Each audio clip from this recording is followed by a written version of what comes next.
It is time for the next installment of Conversations, underwritten by Amber Engine.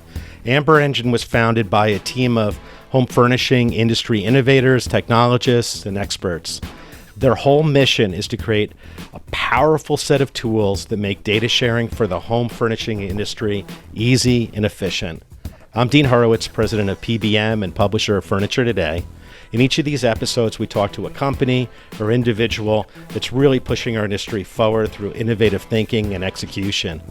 This time, I get to talk with Jason Phillips, who's the VP of the Phillips Collection.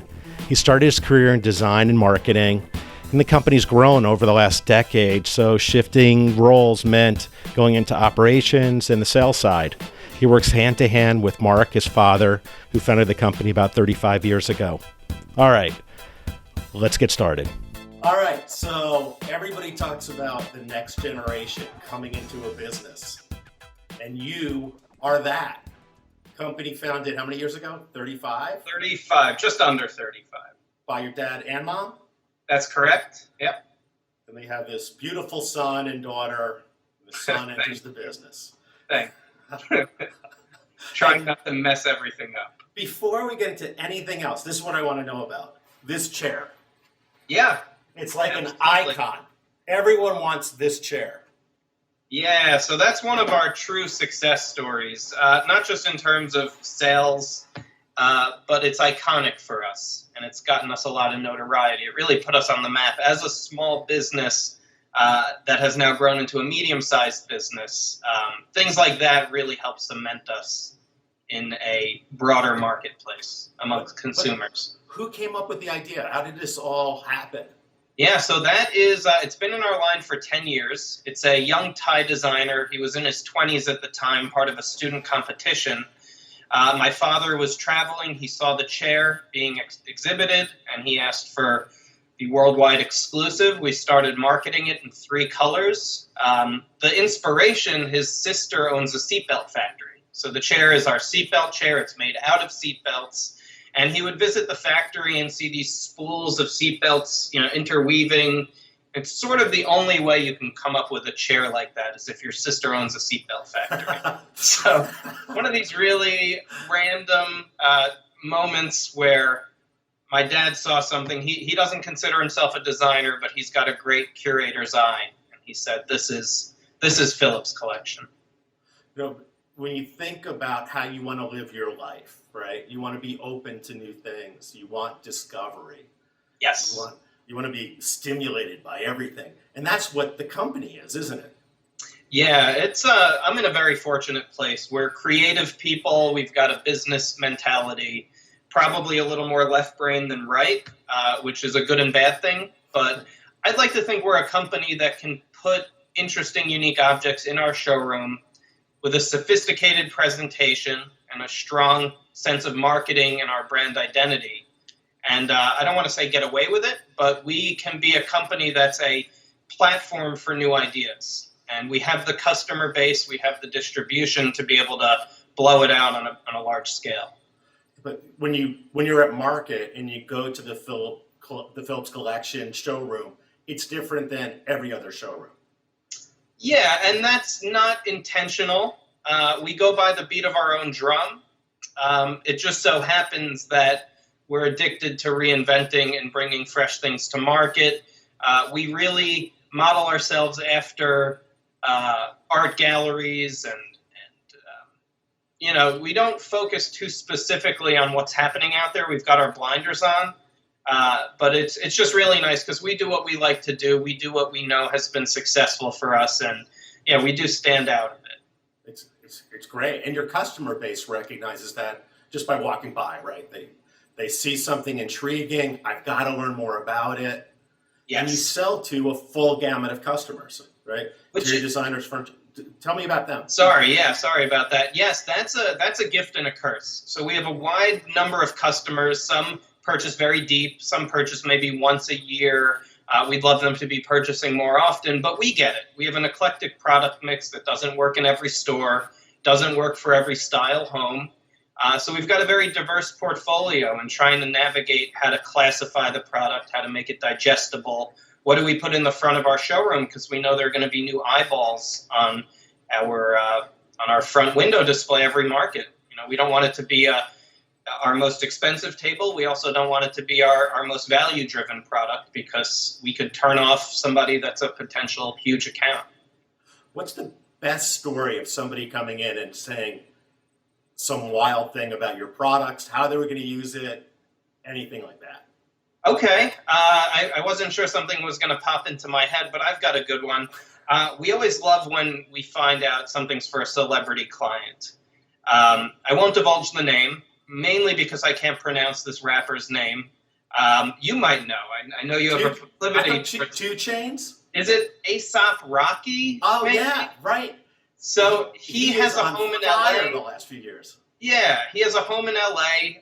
My sister, who runs our New York showroom, works with Unlimited Furniture in New York, and they spec'd one of our Origins tables. So they came in, they saw one of our live edge single slabs of wood, 10 feet long, one of these beautiful tables. For better or worse, they asked us to apply a candy blue glossy finish over the entire table. So this is one of those things where you're thinking, why are we doing this? It's almost taking it to the nth degree, but it came out beautifully. And this was the inspiration that the designer had for their client. They twisted our arm to kind of paint over a beautiful grain, but it ended up fantastic. It was published, it gained some notoriety, and that's one of these interesting stories. Somebody comes in and uses our product in a very unique way. Oh, outstanding. Yeah. So how does your dad keep your mind open to this discovery? Are you reading books that are informing things? Are you looking at magazines? What's going on in all of your heads to keep? Yeah, it's a bit of everything. On one end, we sit down with a blank piece of paper and just start sketching or using a computer 3D modeling, coming up with ideas just as they come to us. On the other end, of course, you get inspired by things around you. Personally, I'm a car fan. I think there are a lot of things happening in the interiors of cars, the sculptural lines on the exteriors that inspire me. Architecture, my mom's an architect, so she kind of brought that into our company mentality, proportion, function, jewelry, fashion. There are some great companies in Europe that we look at and aspire to be. Even a Christopher Guy with a very different audience, their level of detail and quality will inspire us to do something with our twist. Are you looking at fashion shows and going to that kind of like fashion week approaches? We don't go to the shows per se, but we work with companies like Fashion Snoops that offer a service where they go to those shows. They send you digests of it. It's a subscriber-based service. They're a great company, not intentionally plugging them, but they go to hundreds of shows a year and they tell you what the next trends are. As I said earlier, we're not trying to find out, okay, bohemian is a trend, or actually something very true is that with the Cuban market now opened up again, there's a lot of Cuban influence in fashion and garments, which eventually transition into furniture and color palettes. So we keep that in mind, but Phillips is about discovering amazing existing capabilities around the world, these unsung designers that we bring to the High Point market, the Vegas market, and give them an international platform. And then we design into that. We have our own staff of designers, myself included, but we try to be humble about it. It's not about us. It's about the product, why it's significant, what inspired us, and hopefully we wow and delight is sort of our goal. Yeah, one of the things that we talk a lot about here is you don't want to be in love with your product. You want to be in love with your customer. Yes. Your love for the customer will dictate the product. Exactly. So your company has done such a great job of providing, like you said, the wow, this whole kind of experience that they look to. When you think about your customers, what are you thinking? Yeah, good question. We are thinking we have to reference the data that we have on hand. So what are they buying? What are they responding to? Is our wall decor in the right price point? Specific to wall decor, we don't do much framed art or mirrors, for better or worse. We provide dimensional, smaller pieces that can go up a 20-foot wall, but we don't predefine how people should use our product. So exactly to your point, we want to surprise our customers, inspire them. They're creative. They're often more creative than we. So Phillips isn't about buying the bedroom suit with the 5 pieces. that industry is great and we're not in it. We just try to provide the building blocks for a project. Nice. Well, you go through the Greensboro Airport and you have showcases, and it has every piece of conversation. Yes. And it's true. When I'm walking through with somebody who's coming to visit me, they want to talk about one of the pieces. They're just drawn to it. Yeah, that has been an amazing marketing opportunity for Phillips. Of course, selfishly, 4 weeks out of the year, as people come in and out for the two major markets, we have a lot of designer and store eyeballs on our products. But it's also been nice for the local community and North Carolina in general to expose ourselves to the public. Yeah, outstanding. So how did you come up with the tagline about conversations that's so accurate? Yeah, I'm trying to remember, because I grew up in this business. We used to be at home with the world. So it was the eclectic sourcing in Southeast Asia, which many people now do. We've stepped away from that. Bringing in, discovering product from around the world. I believe it was in 2001 when we met a Mexican artist that did these large-scale ceramics. There was a story behind his collection, and we realized we are storytellers. We love everything about what brought that product to market. There's so much that goes into every company in this industry, how you get it from an idea to a prototype to a tangible sample in the showroom and production. So every piece of conversation speaks to the fact that we love telling stories. There's significance behind the form, whether we're working with a small artisan community or reclaiming roots in an interesting way, or putting state-of-the-art finishes on products so they can work outdoors. There's a story behind everything we do. Which must be a blast when you're selling the products, too. Yes. Because there's so many different levels to engage whoever you're talking. Our sales director says, okay, you tell the story, but let me give everybody the bullet points on why you need to purchase this today. Oh, yeah, right. Sorry to put Brad on the spot, but yes, Phillips have been accused of telling many, many stories for long periods of time. But it's our passion, and we try to be transparent as to who we are. We think we're in a unique position to become a very significant company in the industry, and we're just trying to stay true to what got us to where we are and put people in place to kind of make the engine bigger. Yeah, right. Well, I don't know. It just seems like your company is beloved and is always talked about in such a positive way. I've never heard any negative towards Phillips Collection. It's all, hey, did you check this out? There's an excitement to it, which has been absolutely wonderful. But let's talk about you. Okay.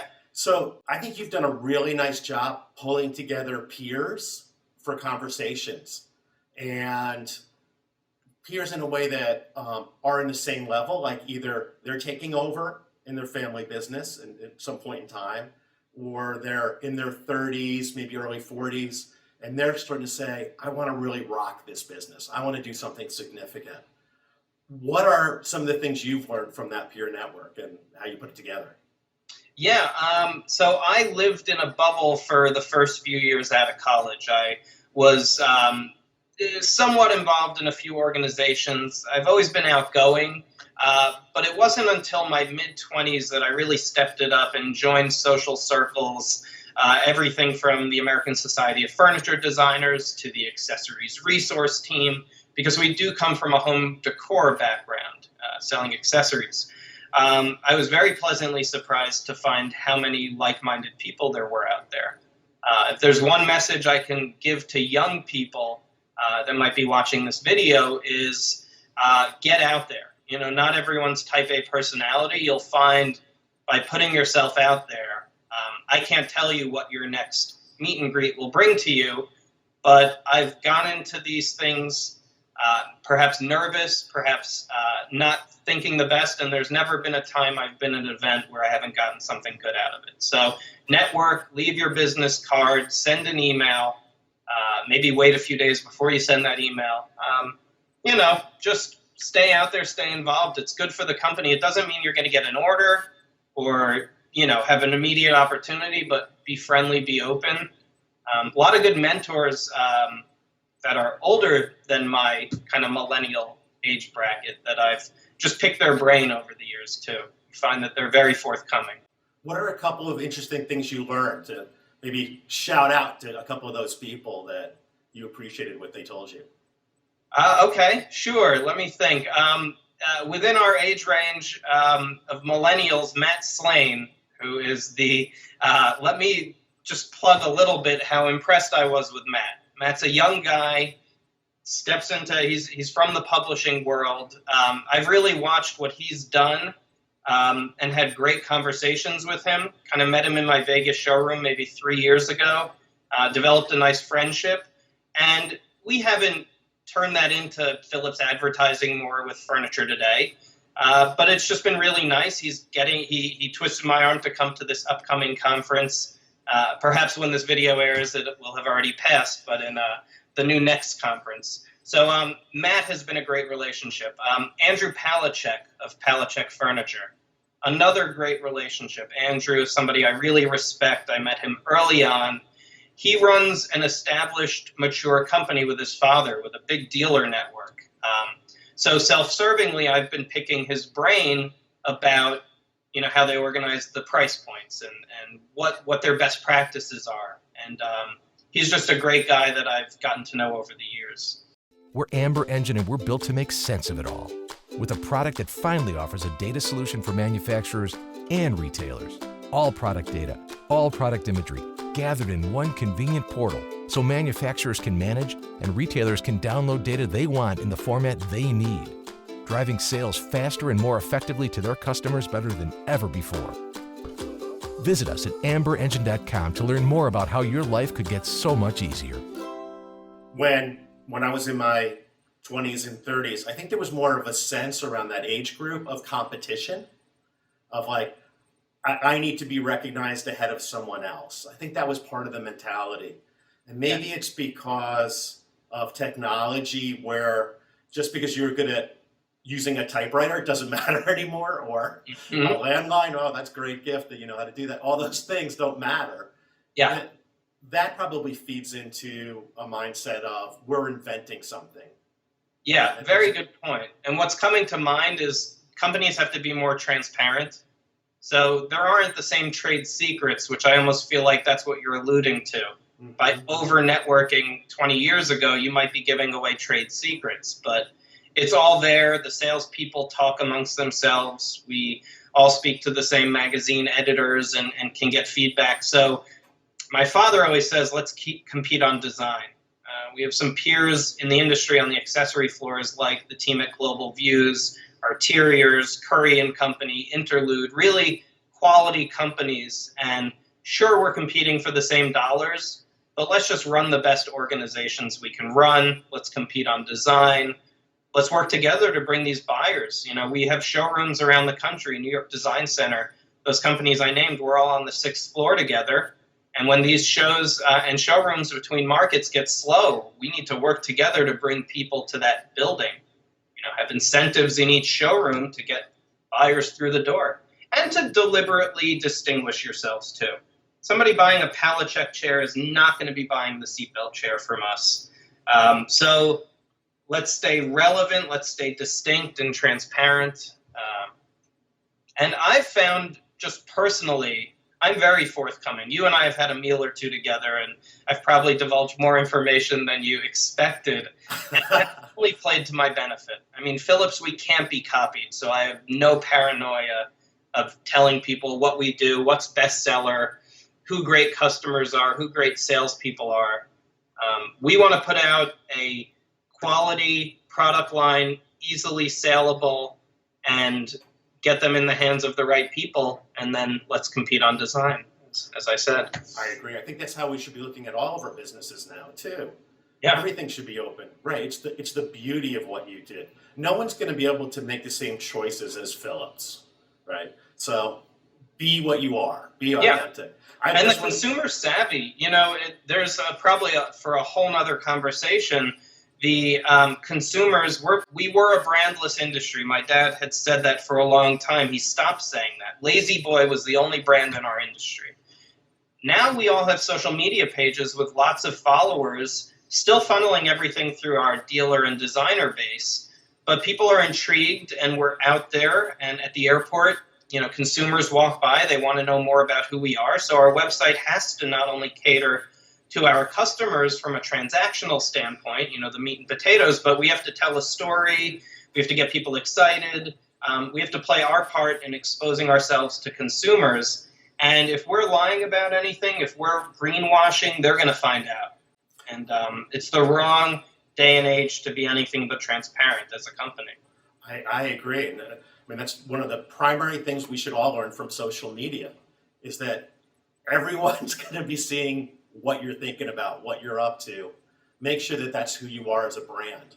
Yes. As we've grown, I've handled the marketing here. It's part of my title. But we've outgrown my ability to manage it on my own. And if I go silent on social media for a few days, that's not good for Phillips Collection. So being on social media, having a lot of followers, if your message becomes dull or something people don't talk about, if you're not posting at the right times, or if you're posting too much content, you're doing a disservice to your brand.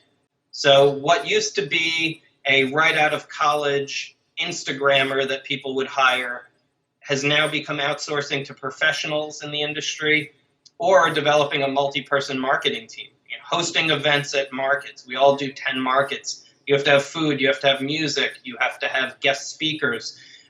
That's really big for Phillips. For the October market, we have 7 guest speakers, everything from book signings to trend presentations. And it feels like it's going to be disruptive.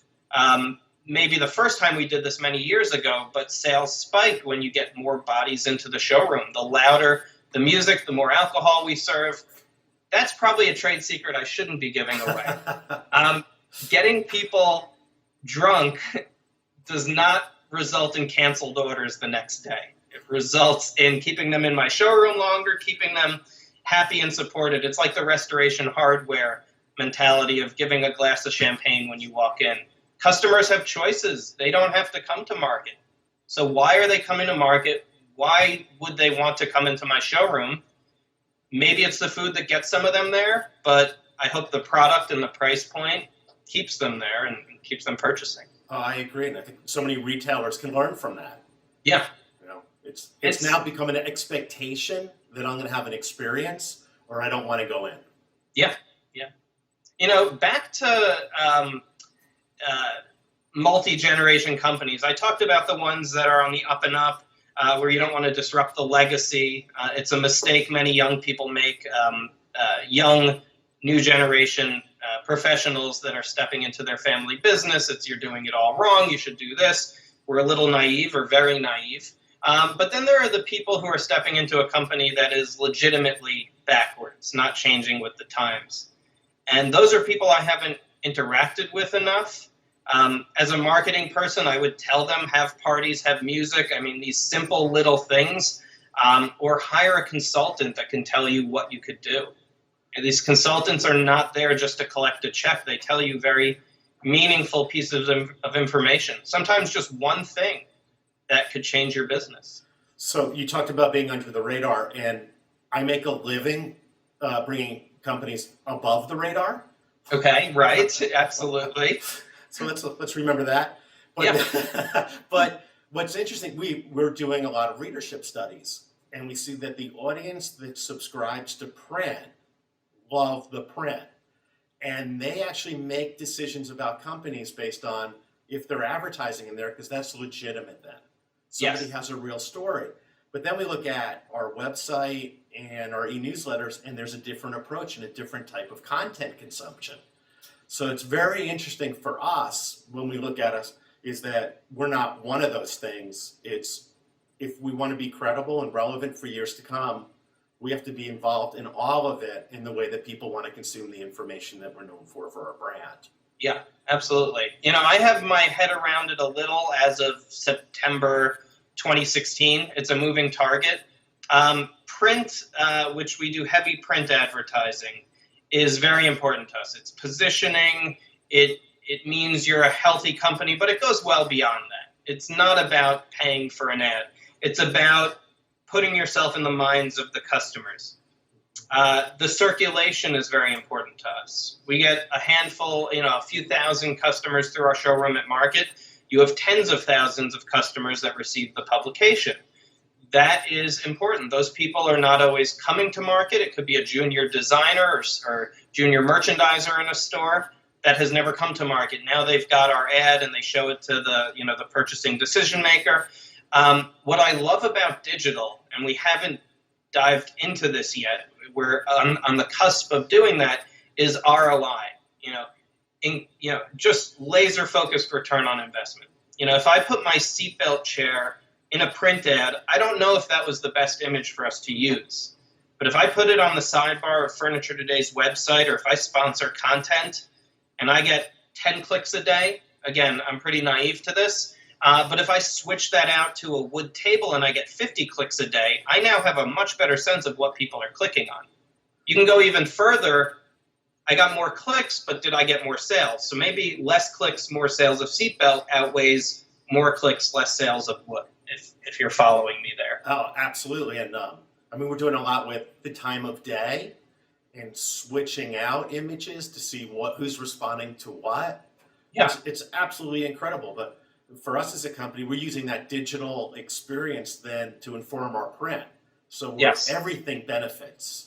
Yes. Right. So I think that's the big thing. I know you and Matt have spoken at length about your passion for this new component to the publishing world's business model. And Phillips will be on board. We will develop a much more significant spend for digital, because I will have tangible leads to give my reps in a way that print can't do. But print, if a back cover is available, Phillips, we will jump on it. There are great opportunities for smaller companies to take out ads in the dailies when customers are on site. We always jump on those. There are a number of ways you can market, and that's where bringing in a consultant makes a lot of sense. Phillips, we're more focused on home accents today than Furniture Today per se, because that's where we think our audience is there. But should we start putting more into Furniture Today? Perhaps. Right. And the key thing is, if it works, then spending more makes tons of sense, right? Yes. So a few years ago, I would have said, look, no one's going to do anything in print anymore. That's over. Here you are, forward thinking, looking at opportunities. You put out a print catalog, because we have to now. Do you have the catalog near you? Yeah, I do. Not by accident. Wow. Now and wow. So I love that.